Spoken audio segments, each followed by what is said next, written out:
एक समय की बात है, हांसेल और ग्रेटेल नामक एक भाई बहन रहते थे। जब वे बच्चे थे तभी उनकी माँ का निधन हो गया था। वे अपने पिता के साथ जंगल में एक झोपड़ी में रहते थे। उनके पिता लकड़हारे का काम करके अपनी आजीविका चलाने की कोशिश कर रहे थे और साथ ही बच्चों की देखभाल भी कर रहे थे। कुछ साल बीत गए और एक साथ काम और 2 बच्चों की जिम्मेदारी निभाने में संघर्ष करते हुए उनके पिता ने दोबारा शादी करने का फैसला किया। लकड़हारे की पत्नी वह एक अमीर परिवार से थी और उसे यह बात बिल्कुल पसंद नहीं थी कि वे गरीब हैं और उसे जंगल के बीचों बीच एक छोटी जर्जर झोपड़ी में रहना पड़ रहा है। इसके अलावा उसे अपने सौतेले बच्चों से बिल्कुल भी लगाव नहीं था। एक ठंडी सर्दी की रात जब वे सोने की तैयारी कर रहे थे, हैंसल और ग्रेटल ने अपनी सौतेली माँ को अपने पिता से बात करते हुए सुना। तुम इस सर्दी को कैसे पार करोगे? हमारे पास पर्याप्त खाना नहीं है। अगर तुम इन बच्चों से छुटकारा नहीं पाओगे तो हम सब भूख से मर जाएंगे। उनके पिता ने गुस्से में विरोध किया। बहस करने की कोई जरूरत नहीं है। मैंने अपना मन बना लिया है। कल हम इन्हें जंगल में ले जाकर वहीं छोड़ देंगे। ये सब सुनकर ग्रेटल रोने लगी।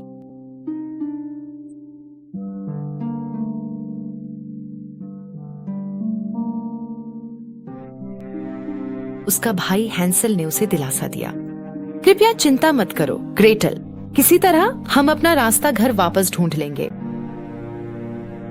उस रात बाद में हैंसल चुपके से बाहर निकला और जितने कंकड़ उसकी जेब में आ सकते थे इकट्ठा कर लिए।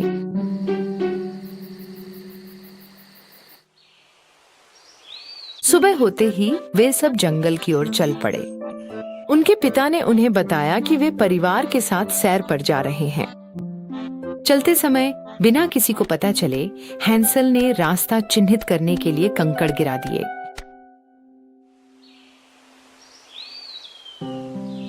दोपहर में उनके पिता और सौतेली माँ ने आग जलाई और उन्हें बताया कि वे जल्दी ही वापस आएंगे। वे चल दिए और जंगल में गायब हो गए। बिल्कुल सही कहा आपने, वे लोग फिर कभी वापस नहीं आए।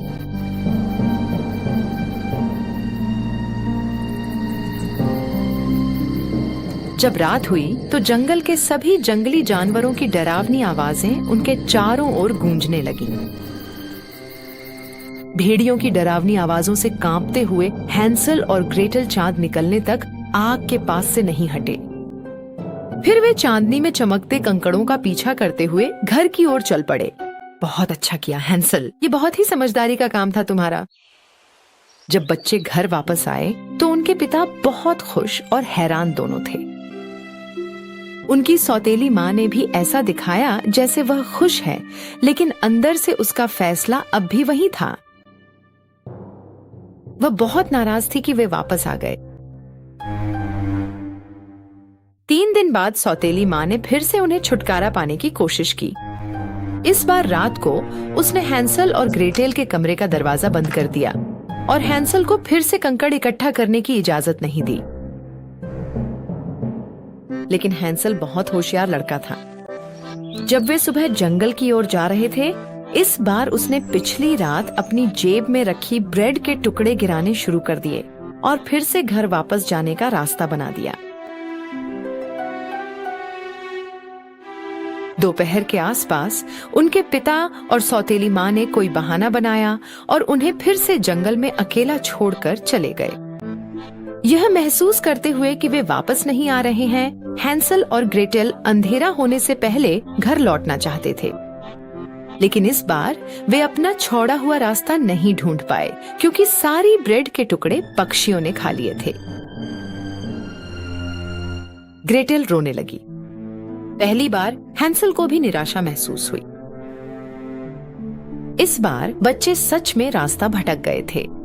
बिना खाना और डर के मारे वे 3 दिन तक जंगल में भटकते रहे। तीसरे दिन उन्होंने एक पक्षी देखा। बर्फ क्यों गिरती है? उस पक्षी ने अपनी सुंदर आवाज में उनके लिए गीत गाए।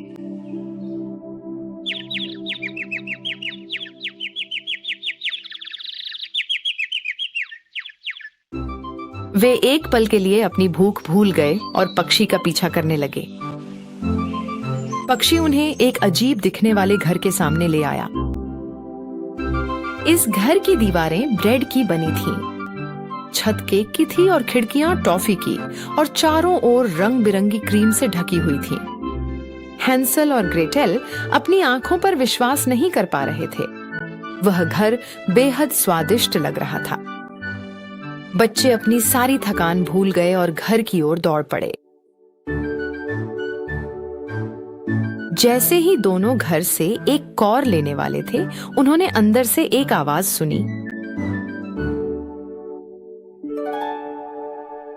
अरे, कोई मेरी झोपड़ी कुतर रहा है। उन्होंने देखा कि दरवाजे पर एक प्यारी सी बूढ़ी औरत खड़ी थी। जब बच्चों ने उसे अपनी सारी कहानी सुनाई तो उसे उन पर बहुत दया आई और उसने उन्हें अंदर आने दिया।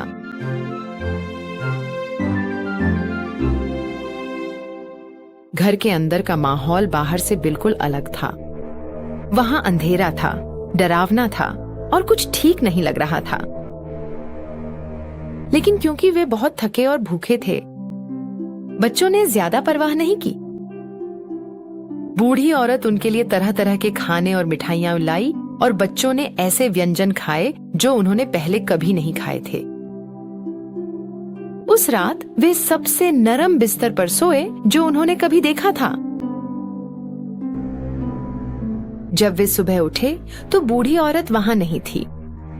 वे इधर उधर देखने लगे। गलियारे के अंत में उन्होंने एक छोटा सा दरवाजा देखा। जब उन्होंने दरवाजा खोला तो अंदर सोने और खजाने से भरे संदूक पाए।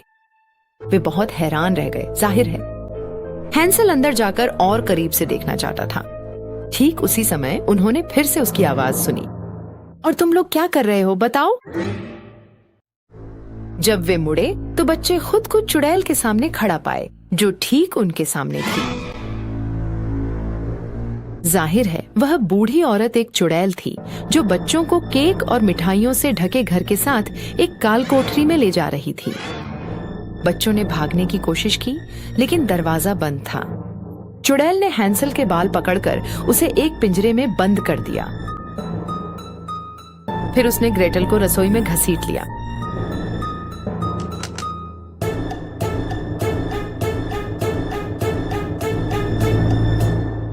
तुम्हारा भाई कितना दुबला पतला है।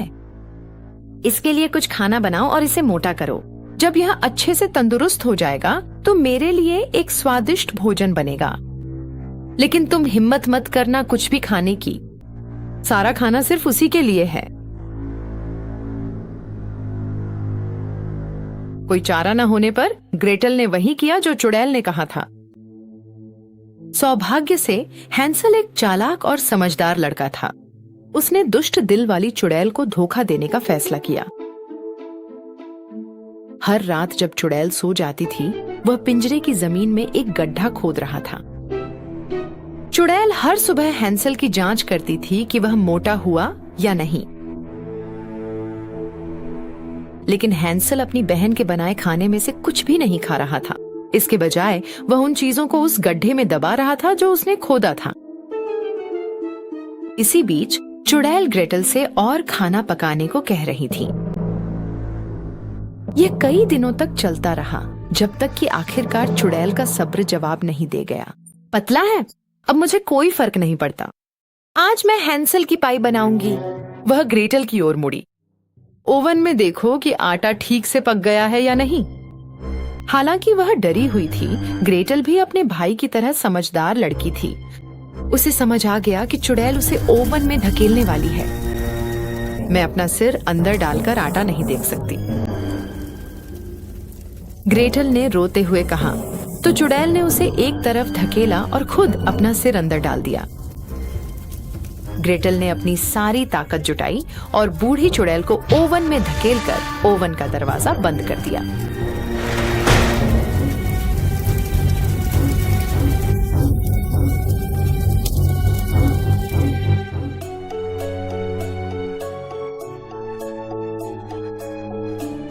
वह तुरंत भागी और हैंसल को पिंजरे से आजाद कर दिया। ओवन से निकली लपटों ने पूरे घर को घेर लिया। हैंसल और ग्रेटल जलते हुए घर से भागकर जंगल में चले गए, लेकिन उन्हें नहीं पता था कि कहां जाना है। कुछ देर बाद वे एक नदी के किनारे पहुंचे। एक विशाल हंस ने उन्हें एक एक करके नदी के पार पहुंचा दिया। बच्चों ने चारों ओर देखा और अचानक उन्हें समझ आ गया कि वे कहां हैं। वे जितनी तेज दौड़ सकते थे घर की ओर भागे। अपने बच्चों को देखकर पिता खुशी से भर गया। खुशी के आंसुओं के साथ उन्होंने बच्चों को बताया कि कैसे उनकी सौतेली माँ उन्हें जंगल में छोड़ने के तुरंत बाद अपने माता पिता के घर लौट गई थी। और उन्होंने यह भी बताया कि उन्हें अपने की पर कितना पछतावा है, और चाहे उन्होंने बच्चों को ढूंढने की कितनी भी कोशिश की, वे कहीं नहीं मिले। बच्चे अपने पिता से बहुत प्यार करते थे, इसलिए उन्होंने उन्हें माफ कर दिया, लेकिन उनके पिता के लिए एक और सरप्राइज इंतजार कर रहा था। दोनों ने अपनी जेबों में हाथ डाला और चुड़ैल के घर से मिले सोने और हीरे निकाल कर दिखाए। उनके पिता अपनी आंखों पर विश्वास नहीं कर पा रहे थे। उनके परिवार की दुख तकलीफें और सारी समस्याएं पूरी तरह से दूर हो गईं और वे हमेशा हमेशा के लिए अत्यंत सुख और शांति के साथ रहने लगे।